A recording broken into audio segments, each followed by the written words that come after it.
هذا الفيديو خاص بساكنة الوداية بالضبط.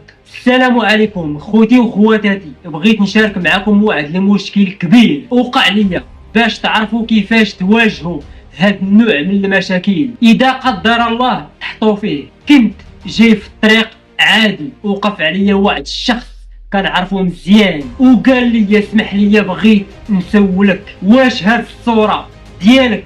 قلت ليه ايه ديالي. وقال لي واش هاد الرقم تا هو ديالك؟ قلت ليه لا ماشي ديالي، انا عندي رقم واحد 5 سنين وهو عندي.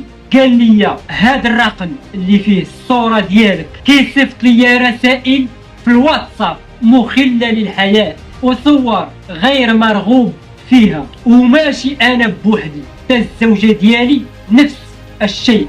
قلت ليه ماشي انا اللي صيفط لك هاد الشيء، هذا راه شخص محتل كينتحل الشخصية ديالي. وقلت ليه هذا راه مشكل كبير وراه جنحة كيعاقب عليها القانون، خاصنا نمشيو لعند البوليس ونتحققوا من هاد الرقم. قال لي هو مع ذكرت ليه انني غادي ندي هاد الرقم البوليس، من تما طفى النمرة ديالو بمرة واحدة. بغيت نقول لكم إلا وقع لكم بحال هادي ردوا البال وما تصدقوش اي رسالة مشبوهة، وما تسرعوش حتى تأكدوا مزيان.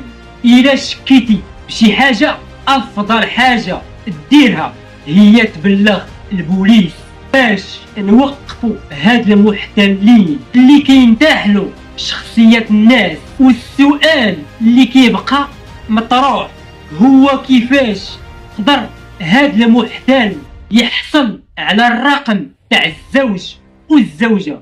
وبارطاجيو هاد الفيديو، الله يرحم الوالدين.